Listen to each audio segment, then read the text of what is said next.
toi, il parle de toi. Père, je te remercie de m'avoir choisi et donné la grâce de porter ton nom, ton beau et merveilleux nom devant les nations pour te faire connaître à ceux qui ne te connaissent pas et à ceux qui doutent encore de toi. Fofo me dakono elabena etia bena na macho wonko ayina duko monsieur me jesiwa bo jesi wonko Et les amener dans le royaume de ton admirable lumière ima klova wonku kekeli pe serpolame et pour aider ton épouse à se préparer et être prête à ton retour. ima pero ogoto sronti no wa jirado khena wo totroba. Seigneur, je bénis ton nom pour le message que j'ai pu terminer pour me tenir devant le peuple.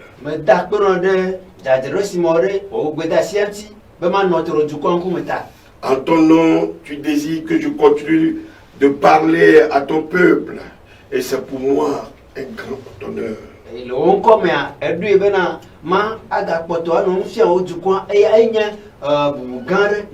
Père, je désire retrouver mes outils de travail, les ordinateurs ainsi que tous les documents que l'ennemi a envoyé ses agents me voler pour m'empêcher de te servir.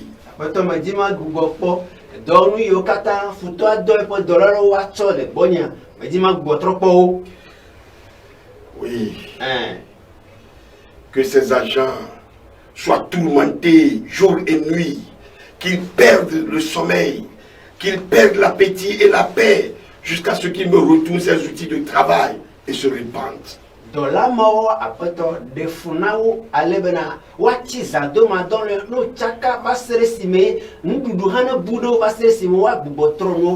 Tu as dit que ce que nous lierons sur la terre sera lié dans les cieux. Ce que nous délierons sur la terre sera délié dans les cieux. Ta parole est la vérité. Elle est esprit et vie. Merci de la confirmer. Merci d'accomplir ta promesse. Seigneur, tu n'es pas un Dieu abstrait, ni un Dieu imaginaire, ni un Dieu inventé. Tu n'es pas un Dieu fait de main d'homme. Tu n'es pas fait du bois, de la pierre, d'une mode de terre.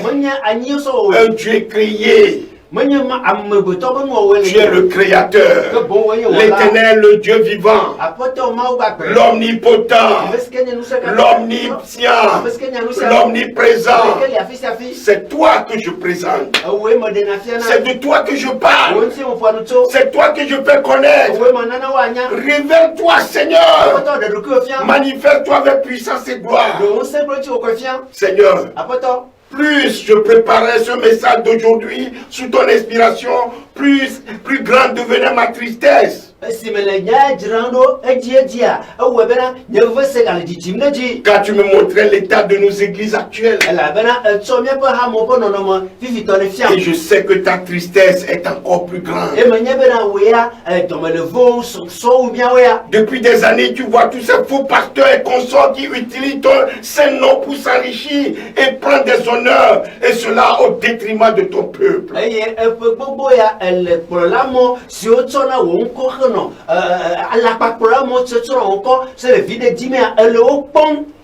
Tu m'as fait lever comme sentinelle pour dénoncer cet état de choses et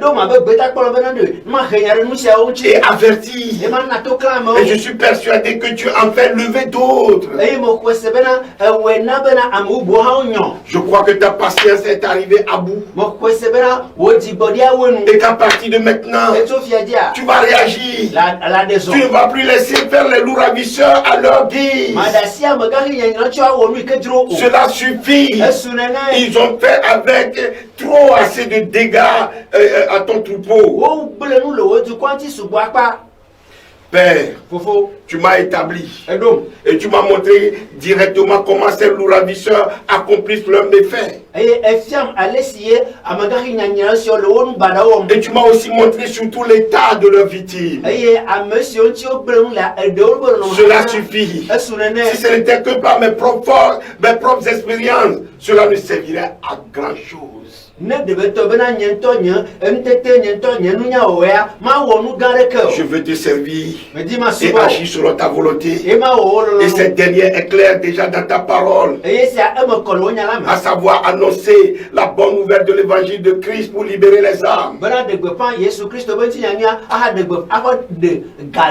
Et comme cette dernière galvaudée par de fausses doctrines, prêchée par de faux pasteurs, je dois me lever contre cet état de choses pour rétablir la vérité.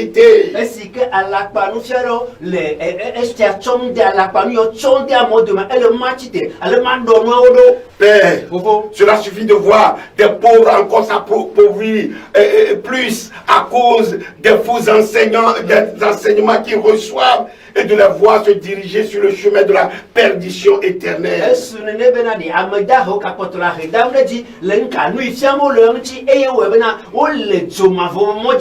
Cela suffit qu'on utilise ton nom à des faits d'enrichissement personnel au détriment du salut des âmes pour lesquels, pour cause d'amour, Jésus a été sacrifié.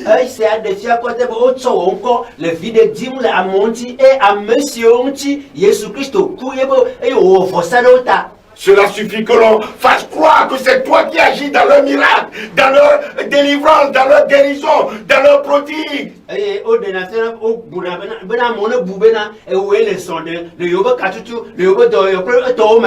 Ces prodiges qui sont tous faux, car réalisé par des personnes qui ne sont pas mandatées par toi et qui utilisent toutes sortes de subterfuges.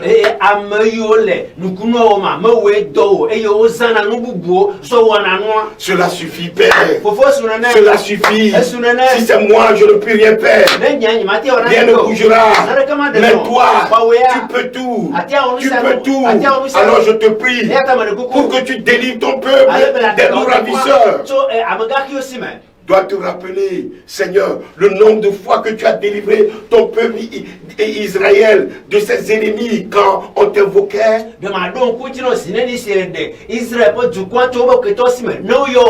Père, ta tristesse ne peut pas rester sans réaction. Je l'appelle à ta miséricorde, à ta compassion, à ta bonté, pour sauver les âmes qui se perdent dans ces assemblées où ton nom est usurpé.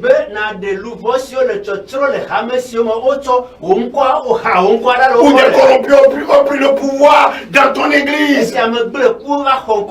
Seigneur, ça suffit. Père, je te prie de reprendre le pouvoir dans ton église. Dans le cœur des chrétiens qui se perdent dans de fausses doctrines.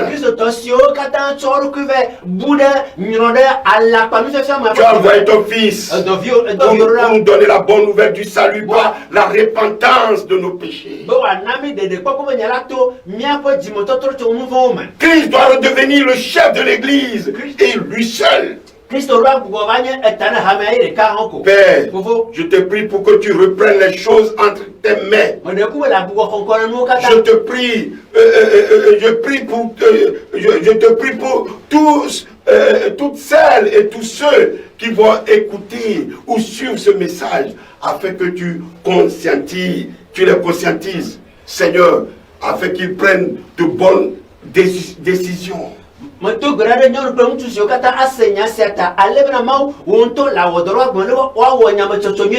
Avec qu'ils prennent de bonnes décisions par rapport à l'église qu'ils fréquentent.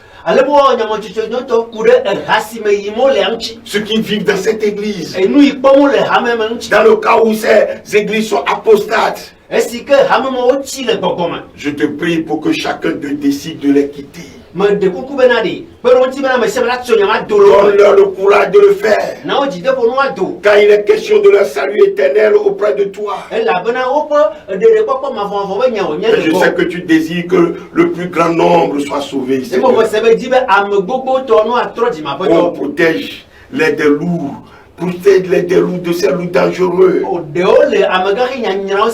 Et rend ces imposteurs inactifs, impuissants par rapport à tous ceux qui désirent te servir dans ta volonté.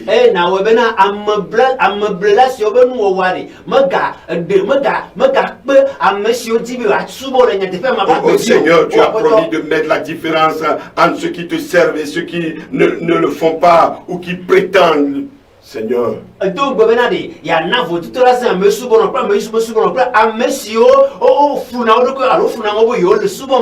Père, je te prie de rendre inopérants tous ces faux pasteurs.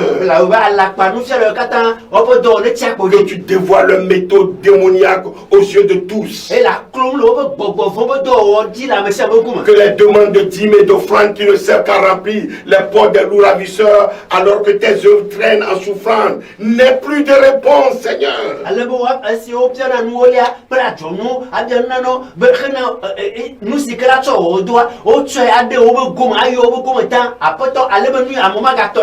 Il est temps. Il est temps. Père, je te prie de faire lever des chrétiens qui défendent la sainte doctrine en toute simplicité.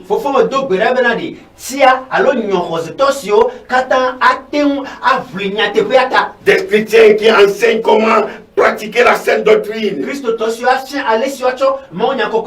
et donne la force de dénoncer les fausses doctrines dans l'amour du prochain.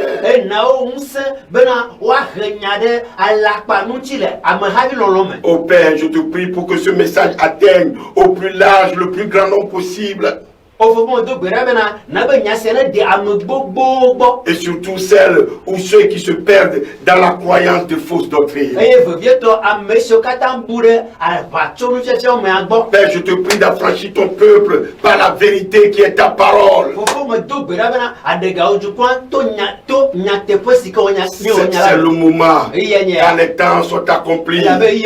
Père, je te prie de soutenir, d'aider, de soutenir, d'aider, de montrer le bon chemin de Christ à toutes celles et à tous ceux qui veulent te suivre. Accorde-leur une plus grande amplitude du Saint-Esprit afin de les conduire. Père, cela suffit de voir ton église dans cet état. Je te prie encore une fois de réagir. Que ta main puissante s'élève. Que tes anges se mettent au combat face aux puissances démoniaques. Et que tu élèves des chrétiens qui intercèdent en faveur des perdus. Père, je te prie pour un nouveau réveil dans ton église. Et qu'elle devienne glorieuse. Que toutes choses se réalisent dans l'essentiel, dans la simplicité.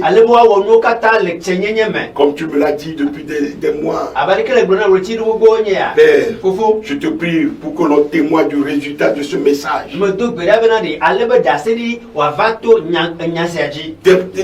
Qu'on témoigne du résultat de ce message, Père. Père, je te prie de bénir particulièrement toutes celles et tous ceux qui vont maintenant s'avancer vers toi et te demander de l'aide pour demeurer dans ton intimité.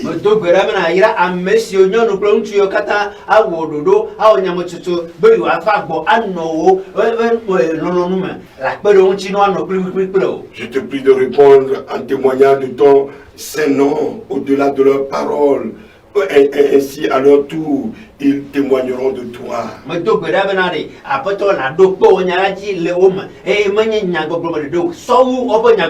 Père, je crois en toi.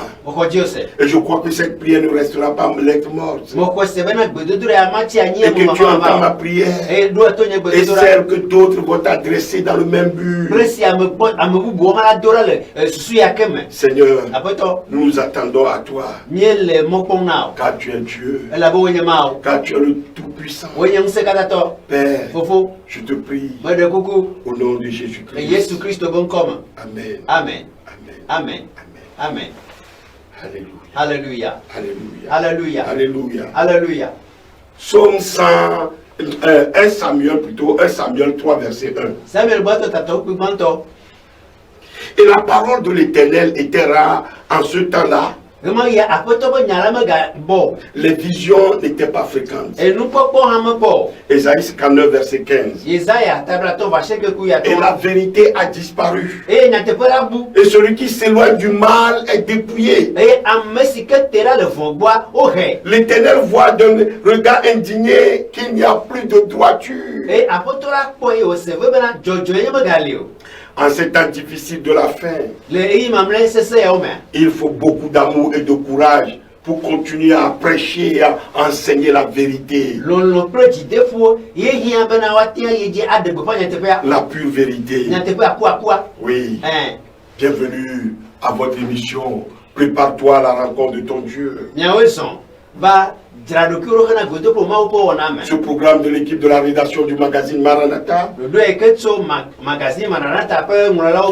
qui vous conduit directement au sous de la vérité biblique. Pas un pas sans Jésus. La joie de l'Éternel. Shalom. Shalom. Mes chers frères et sœurs, c'est toujours un privilège, une grâce pour moi de vous inviter à la table du grand roi pour vous régaler de la précieuse, de la délicieuse et savoureuse nourriture de notre âme.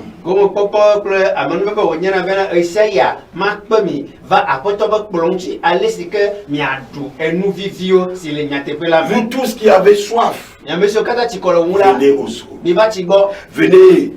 Même celui qui n'a pas d'argent, venez et mangez. Venez acheter du vin et du lait sans argent, sans rien payer. Ésaïe 55, verset 1. Vous êtes très loin d'imaginer ce que ça nous coûte de vous apporter le message de la part du Seigneur pour votre bénédiction.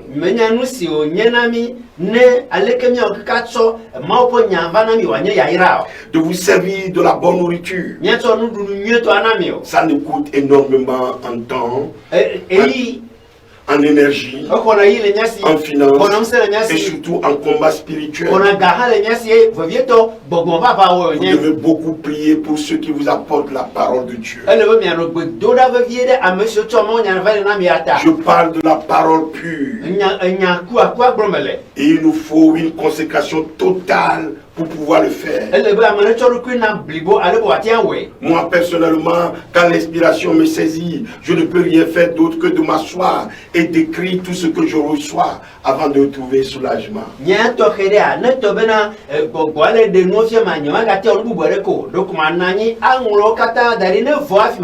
Cela peut prendre des heures, toute une journée ou toute une nuit, des jours entiers. Parfois à jeûner, à prière. Parfois sans manger ni boire. C'est comme une femme enceinte en travail qui doit accoucher avant d'être libre. Avant d'être soulagée. Et l'inspiration peut me venir aussi à tout moment. Dans mes méditations, pendant mes prières, parfois même dans la voiture ou en public, et je dois m'éclipser. Parfois c'est dans mon sommeil, en songe, et je me réveille brusquement pour courir à table devant mon ordinateur. Et lorsque je me mets à table, aussitôt ça ne cesse de venir, de se bousculer et dans ma tête. Même avec des passages et des versets bibliques, jusqu'à ce que je finisse d'accoucher tout ce que je reçois.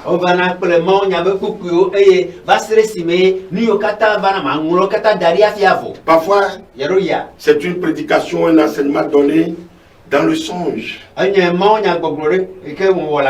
je me réveille pour tout écrire.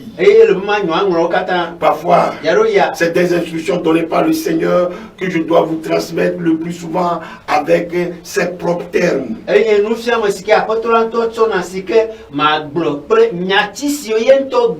Mes chers frères et sœurs en Christ, je vous en prie, priez pour vos pasteurs, priez pour ceux qui vous enseignent, Priez pour ceux qui vous dispensent la parole de Dieu. La vraie. Vous savez, ce n'est pas le message que j'avais initialement prévu que je vous délivre aujourd'hui.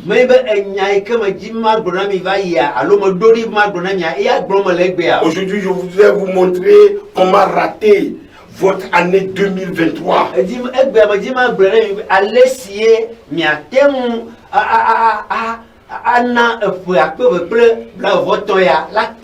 Comment rater votre année 2023? Et je vous dis que ce n'est pas le message que j'avais prévu vous donner aujourd'hui. Initialement, j'avais prévu continuer avec vous le périple avec le Père de la foi, l'ami de Dieu, le patriarche Abraham, pour étudier comment il a marché avec Dieu. Comment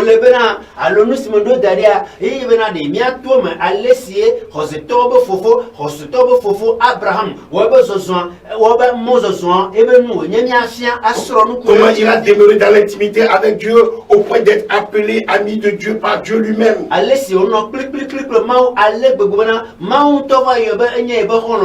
Puisque mes frères et sœurs, nous avons appelé à faire de cette année 2023 l'année de la culture de notre intimité avec Dieu.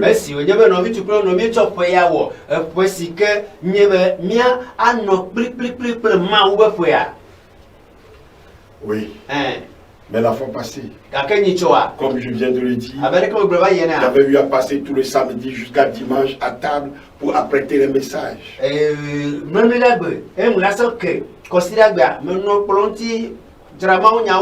Le message, j'ai fini le message que je devrais vous donner aujourd'hui. Le dimanche, je n'avais pas pu me rendre au culte parce que l'inspiration avait continué. Et je suis resté devant mon micro-ordinateur et ma Bible jusqu'au tard, au-delà de 2 heures du matin, le lundi, avant d'aller me coucher.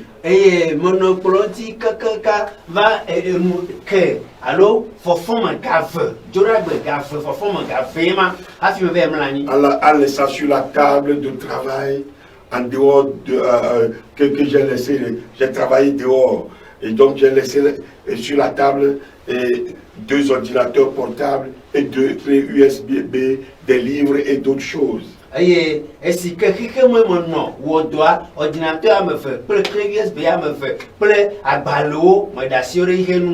mon réveil,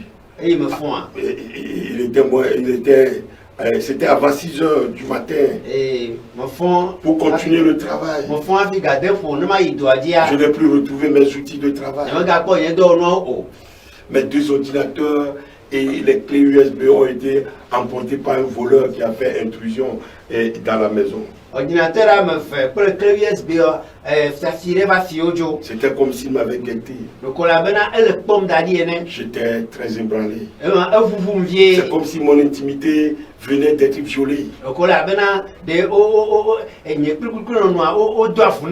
Tous mes documents et mes notes ont été emportés. Y compris même les articles pour la nouvelle édition du magazine Maranatha.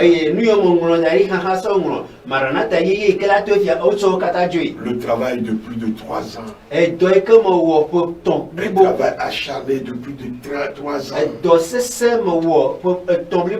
Je suis resté dans l'abattement, mais pas dans le découragement, comme Paul le dit dans 2 Corinthiens 4, versets 8 à 12.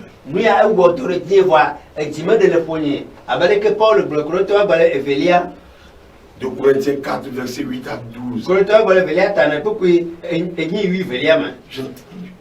J'étais dans l'abattement, mais pas dans le découragement. Jusqu'à la rénovation d'un ancien ordinateur afin de reprendre le travail. Et c'est à ce moment-là que m'est venue la charge de vous apporter le message d'aujourd'hui.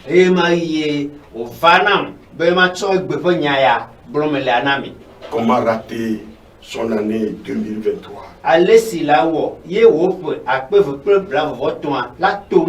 Je vous en prie. Priez pour vos pasteurs. Pour qu'ils vous dispensent droitement la parole pour votre propre bien. Soutenez-moi aussi en prière pour que je retrouve mes outils de travail. C'est très important pour moi. Je t'en conjure devant Dieu et devant Jésus-Christ qui doit juger les vivants et les morts. Et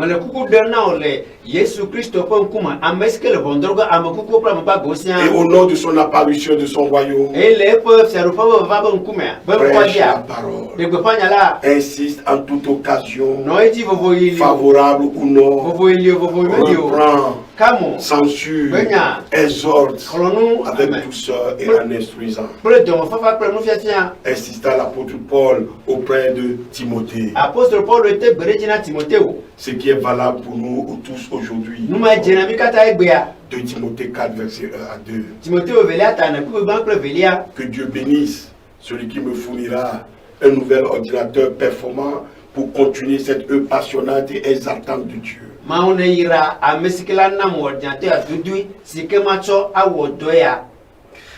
Avant de vous montrer comment rater son année 2023, je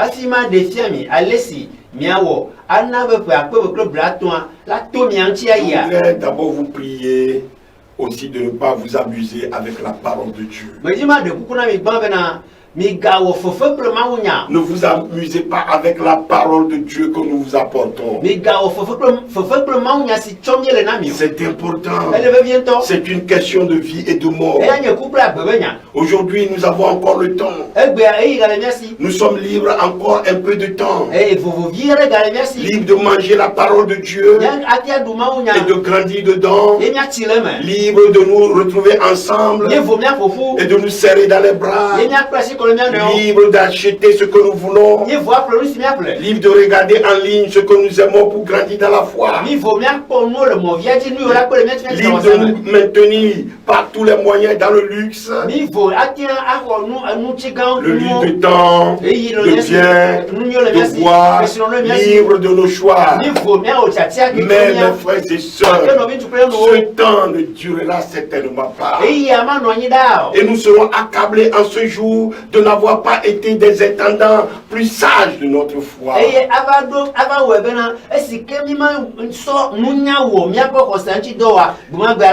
Un jour, frères et sœurs, nous serons empêchés de manger cette parole. Et nous donnerons tout ce qui est à notre pouvoir pour la lire, pour l'entendre et pour la méditer.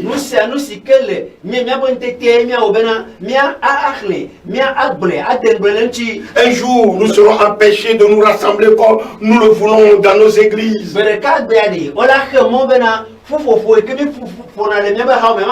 Ce serait pire que ce que nous avons vécu pendant la période de Covid-19. Et nous ne pourrons plus grandir spirituellement comme nous le souhaitons. Un jour, nous n'aurons plus le luxe de choisir ce que nous voulons regarder. Nous serons si affamés de la parole que nous chérissons, même le verset le plus simple qu'on ait appris par cœur.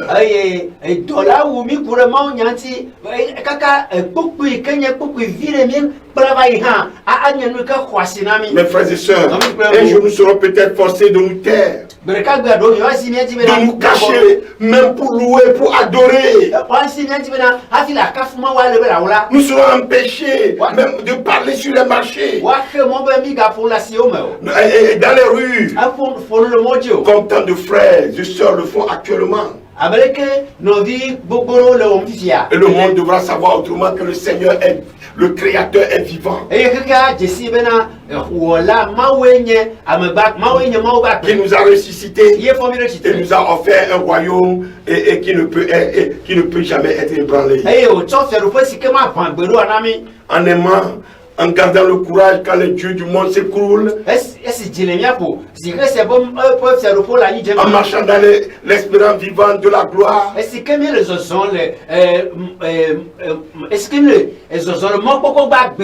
En entrant chaque matin, chaque soir, à chaque instant dans la présence du Père qui nous a délivrés. Il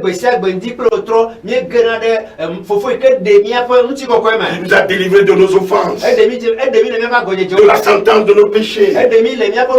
Délivré pour un accès à chaque seconde dans sa présence. Et pour sa présence en nous, à nos côtés, son trône de vie sur notre vie. Et sa croix d'amour qui nous sourit. Et sa voix plutôt d'amour qui nous sourit.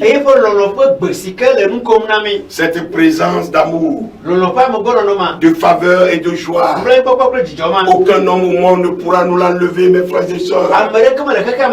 C'est maintenant que nous devons nous préparer en demeurant dans l'intimité avec Dieu.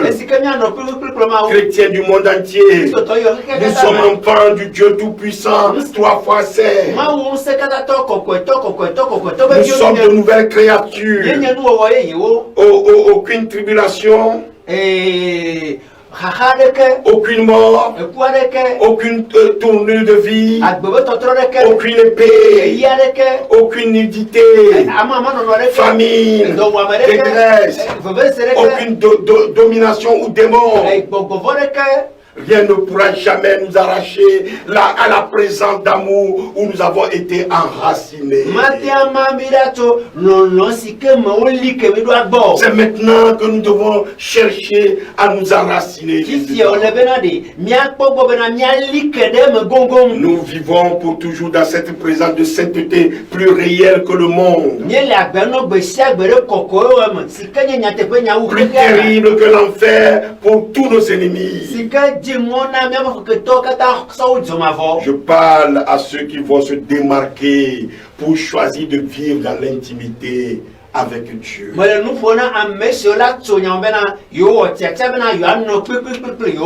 Chrétiens, un jour viendra où les flots mugiront et où les montagnes tomberont au cœur des mers.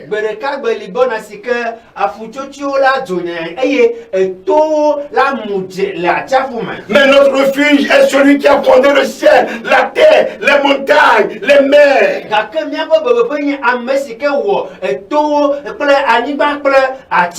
Qui a créé la vie par sa parole, a mené la grâce par sa mort, exalté sa victoire par sa résurrection, annoncé d'avant toutes choses, et nous aime plus que tout le monde. Un jour viendra où nous n'aurons pas eu le temps de nous fortifier pour ce moment, où nous n'aurons plus l'occasion de nous fortifier librement. Et la première force à chercher, c'est la liberté face à des peurs.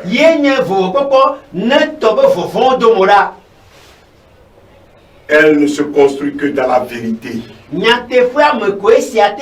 Oui, mes frères et sœurs, et nous avons besoin aujourd'hui plus que jamais de guerriers de vérité. Que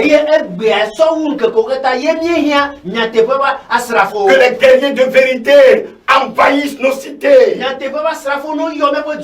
Au jour de grand chaos, nous regarderons en arrière, humiliés et confus des heures perdues. Il y a des choses inutiles. Au lieu de nous fortifier maintenant en Jésus et d'avoir sa parole dans nos bouches, sa parole mâchée, ingurgitée et intériorisée jusqu'à ce qu'elle nous fasse grandir en nous-mêmes, en poids de vérité, mes frères et sœurs. Oui, nous avons besoin de savoir les choses qui sont en nous aujourd'hui. Nous en emparer, nous en jouir. Nous avons besoin d'ancrer la parole de Dieu sur nos âmes, sur nos yeux, sur nos bras et sur nos jambes. Oui. porter la parole de Dieu dans tout notre être. Un jour viendra peut-être où les restrictions ne seront pas des restrictions de masques, de gel ou de gestes barrières.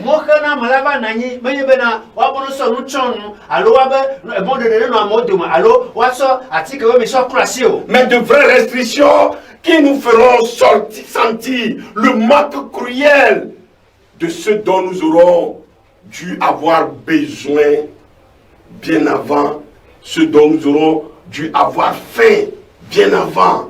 Je veux parler de la parole de Dieu. Nous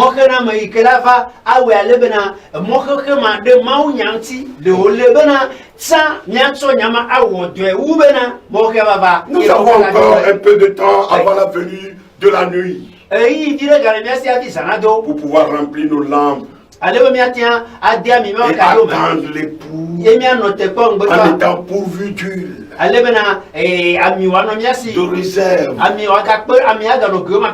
nos lampes toujours allumées, en étant attentifs, mes frères et sœurs, en étant plein de confiance en Dieu, en restant dans son intimité. Frères et sœurs, mangeons la Bible, gavons-nous de la parole de Dieu avant qu'il ne soit trop tard. Imaginez un seul instant qu'on nous enlève cette parole.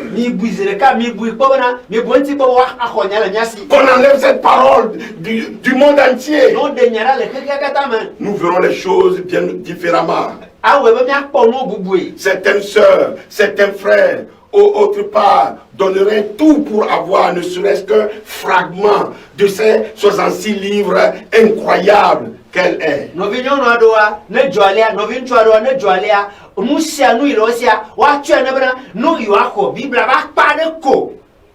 Frères et sœurs, apprenons par cœur le salut.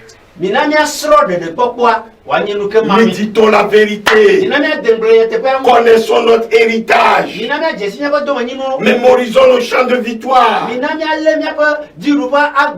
merveilles de notre Dieu.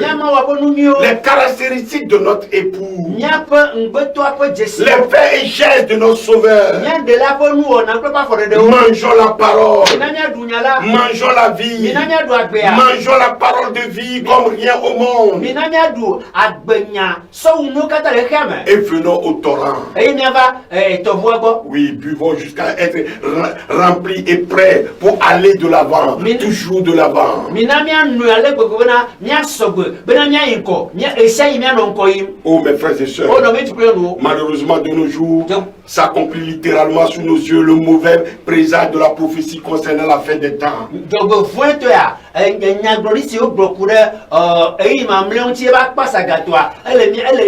On a l'impression que la grande majorité de ceux qui se disent chrétiens ne supportent plus la sainte doctrine.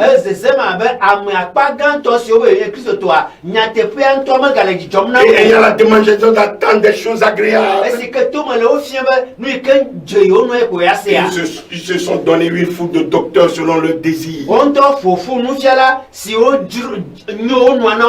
détournant l'oreille de la vérité et en se tournant vers des fables, comme cela est bien annoncé dans 2 Timothée 3 verset 4.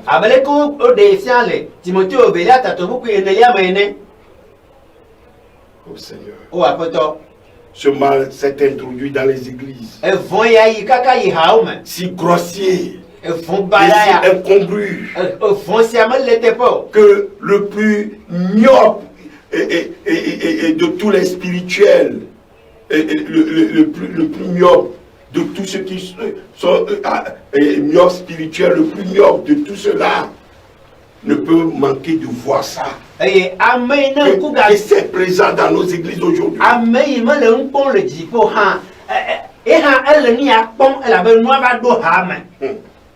Je l'ai vu venir à mon grand désarroi.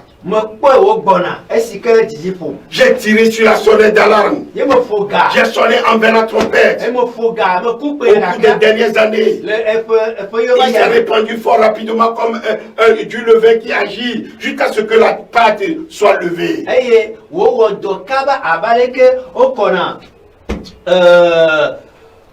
Ici. Rarement Satan a proposé aux assemblées quelque chose d'aussi rusé. Il les a amenés à admettre la nécessité de présenter aux gens un évangile frelaté, accompagné de distractions, afin de les égarer, de les gagner.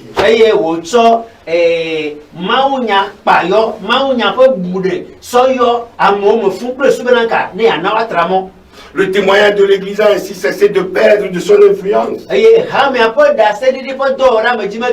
ne pourra jamais utiliser l'Église qui n'obéit pas à sa parole. Cette Église qui suit ses propres voies, ses propres programmes, au lieu de s'aligner avec le Seigneur. On veut des bénédictions, mais pas et sans payer le prix de l'obéissance.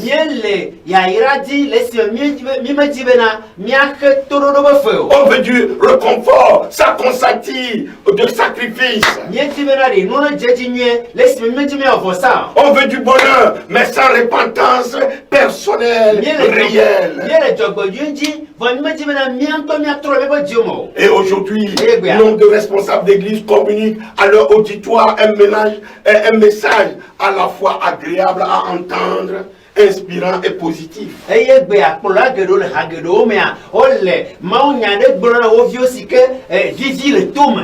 En fait, les bancs de leur église sont remplis de croyants dont le seul désir est de se laisser bercer par ces promesses mirobolantes.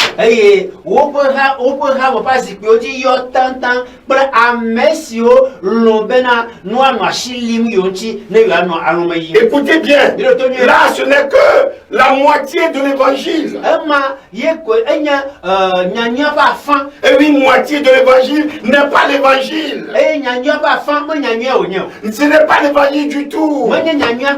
Parce qu'une demi-vérité n'est pas la vérité. De loin, on pourrait dire un christianisme authentique avec la démonstration de toutes ses puissances. Mais mes frères et sœurs, c'est une illusion.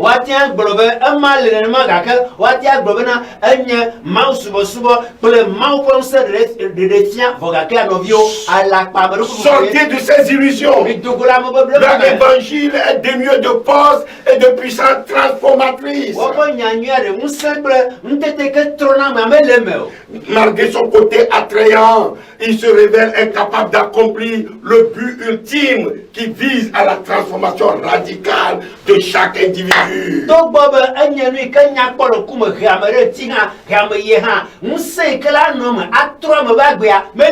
Il est certainement plaisant d'aller dans une église où tout est positif, où la climatisation est là, le décor est attrayant, oui, mais on a là qu'une version light de la vie chrétienne qui met l'accent sur les promesses grandioses et lumineuses des bénédictions et passe sous silence les exigences de courage, d'obéissance, de la crucifixion de la chair, de la marche par l'esprit et du sacrifice du chrétien.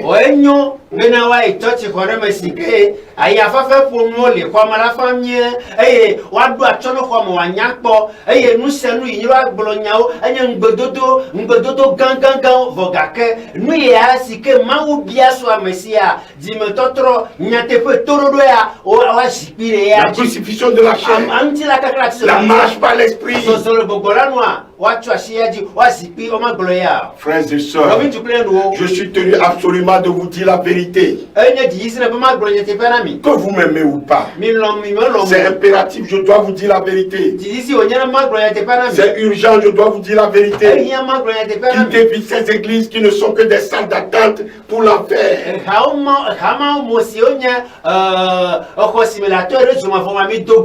Sortez de vos illusions et convertissez-vous et demeurez dans l'intimité avec Dieu. Parce que c'est une question de vie et de mort. C'est une question de vie et de mort.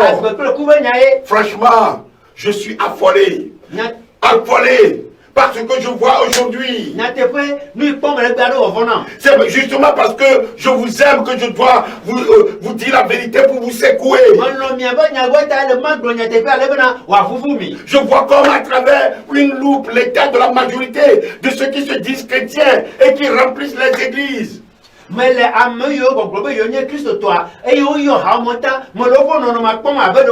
ceux qui ont été nourris de faux évangiles, abreuvés surtout à la doctrine de l'hypergrâce, c'est-à-dire dans cet évangile la loi est escamotée.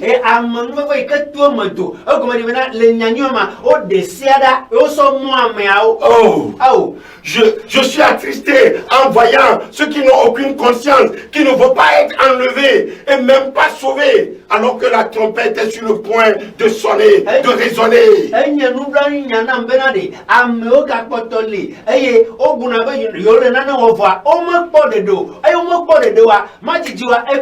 Je ne suis pas le seul à sonner la trompette. Beaucoup sur la planète Terre. Oh, certains ont reçu cette conviction prophétique bien avant nous. Et je crois que beaucoup lisent avec légèreté ce qui a prophétisé dans les derniers temps dans nos Bibles.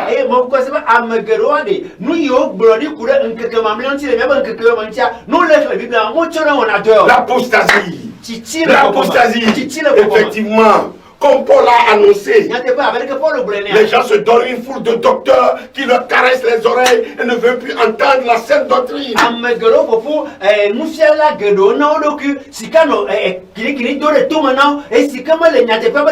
Et cet évangile, alors pas de crainte, pas de crainte de Dieu, pas de sanctification, pas la conscience aiguë de la gravité du péché. Du fait que c'est la loi inscrite dans la Bible qui est le seul critère de ce qui est le bien ou le mal.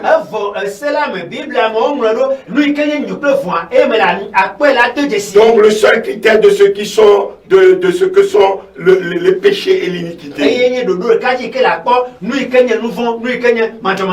je suis vraiment épouvanté aujourd'hui par cette volonté d'aveuglement et d'illusion.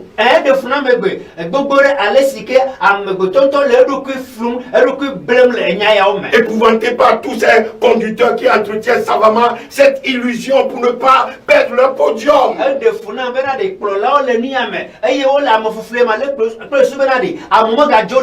Ces conducteurs à qui Jésus dit encore aujourd'hui comme hier.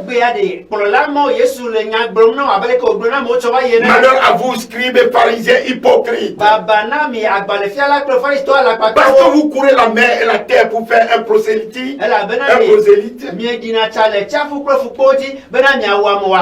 Et quand il est devenu, vous en faites un fils de la géhenne 2 fois plus que vous.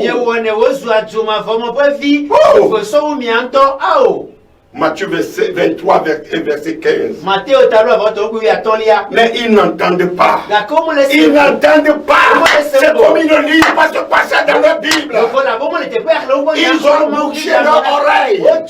Ils ont le cou roide. Écoutez bien. Les pasteurs sont appelés à nourrir les brebis et non à amuser les boucs. Pastor oyo benade wanyi alenviawo wanyi aleo menye benade wado fefe wona egbo o. Pour ceux qui font partie de ce genre d'église, monsieur le hamoto gbemia, vous avez raison d'être blasé. Vous avez raison d'être choqué par ce que vous entendez.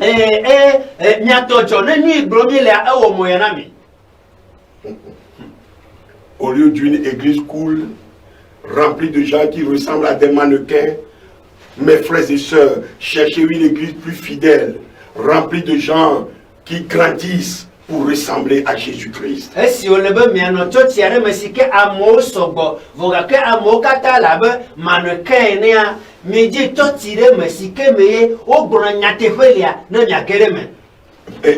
rempli de gens qui grandissent pour ressembler à Jésus.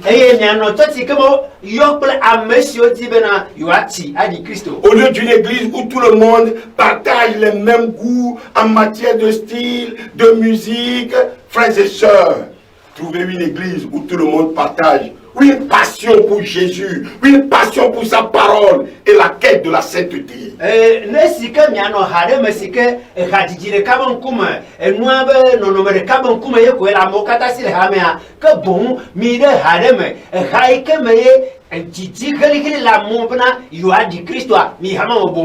Au lieu de choisir l'église dont le pasteur est la célébrité le plus charismatique,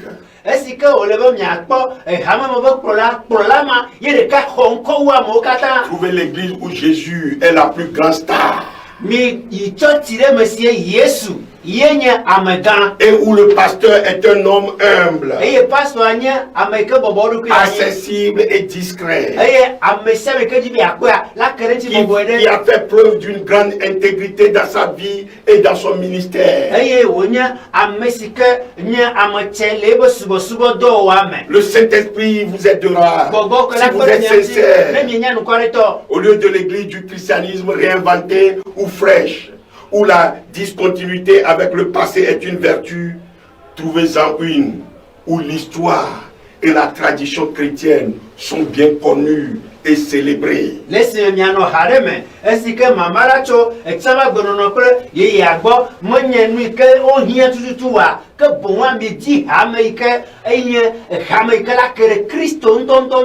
Où la continuité avec le passé, comme l'on le dit, avec l'église primitive, est chérie aujourd'hui.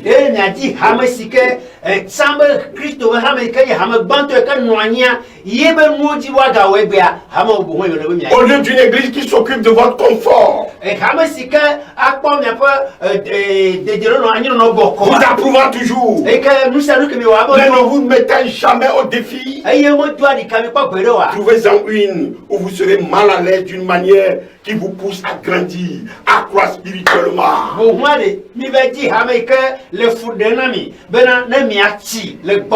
Une église où la sainteté est plus importante qu'une expérience émotionnelle.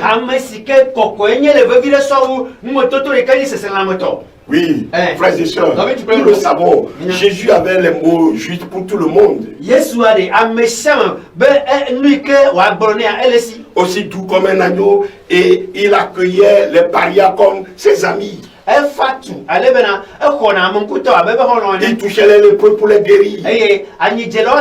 Il prenait les enfants dans ses bras.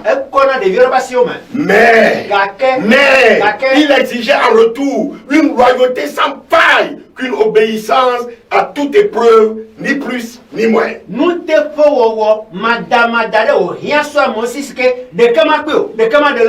Si nous nous concentrons exclusivement sur sa bonté et sa passion, mes frères et sœurs, notre perception de son caractère, de ses desseins et de son cœur n'est que partielle.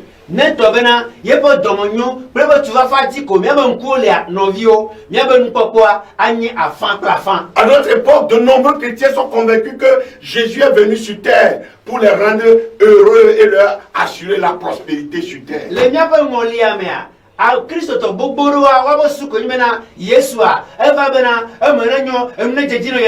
C'est ce genre d'évangile qui fait le buzz actuellement. Et dans l'univers de l'église, on note une tendance à graviter entre les livres et les messages qui mettent l'accent sur la réussite, sur l'épanouissement personnel, sur le leadership et le plaisir égocentrique.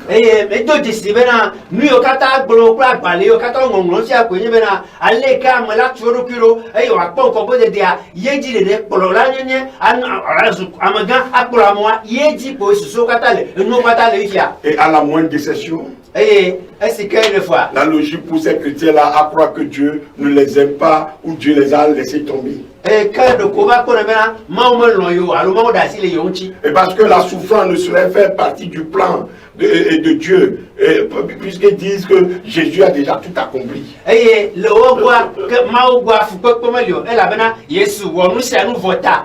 Alors quand il souffre, c'est comme si Dieu est méchant. Parce qu'il leur permet la souffrance. Oh mes frères et sœurs, Christ n'est pas venu pour rendre notre égoïsme et nos péchés plus acceptables à nos yeux.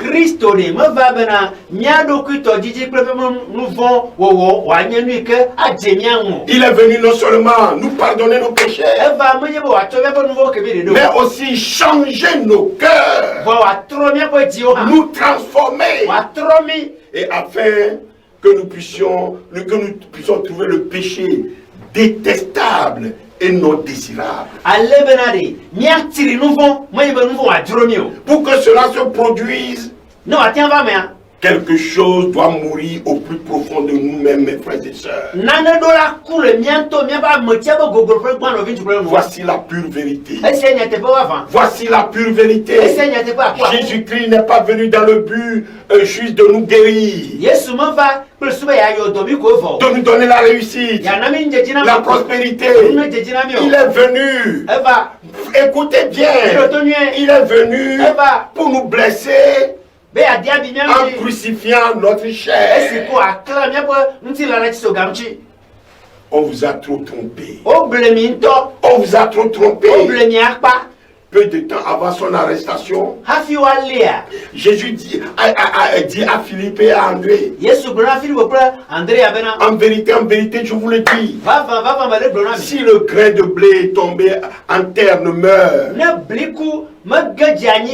il reste seul. Mais s'il meurt, il porte beaucoup de fruits. Celui qui aime sa vie la perd, et celui qui a de la haine pour sa vie dans ce monde la conservera pour la vie éternelle.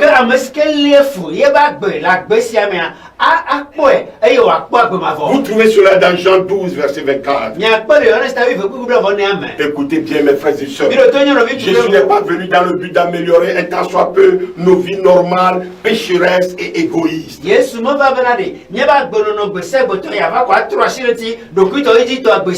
venu transformer radicalement notre vie telle que nous la connaissons. Il est venu mettre un terme à nos exigences corrompues, afin que nous puissions découvrir la vie véritable, la vraie vie, la vie en abondance.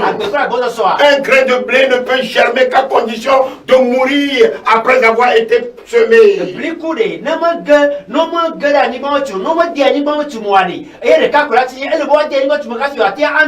Jésus fait référence certes à sa propre mort, à son ensevelissement et à sa résurrection proche.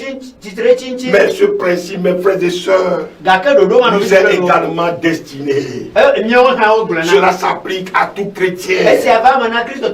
Si nous aimons notre vie pécheresse, c'est-à-dire nous sommes tournés vers nous-mêmes, au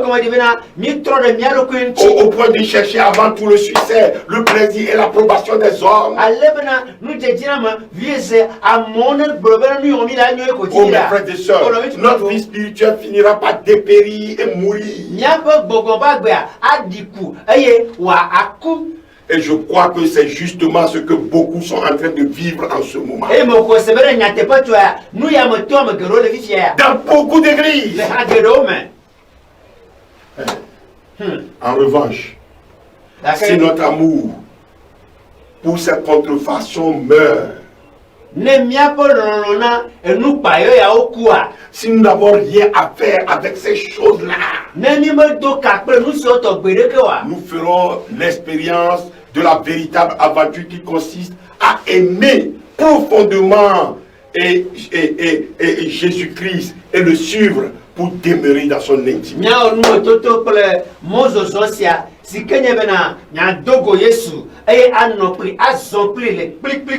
Voilà ce que c'est que la vraie vie. La vie en abondance.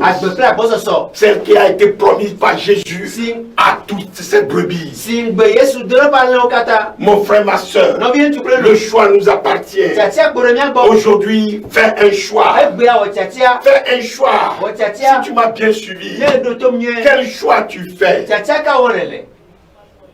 Quel est ton choix aujourd'hui? Continuer dans l'illusion ou venir dans la vraie, dans la vraie vie, dans la vérité.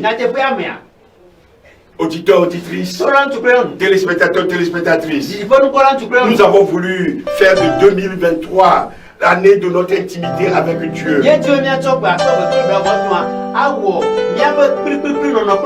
nous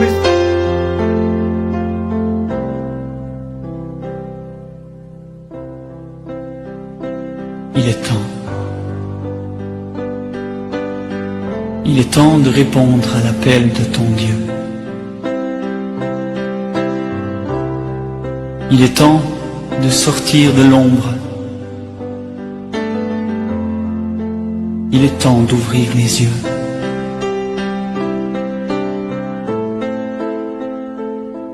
Il est temps de se lever, de s'approcher du Dieu de gloire.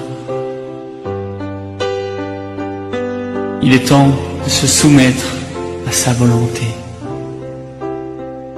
Il est temps de vivre à ses côtés. Il est temps de répondre à l'appel de ton Dieu. Il est temps de sortir de l'ombre.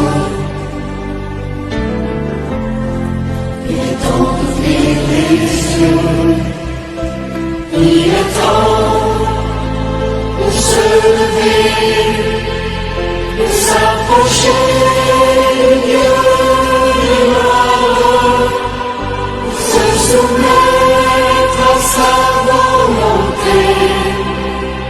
Il est temps de vivre à ses côtés.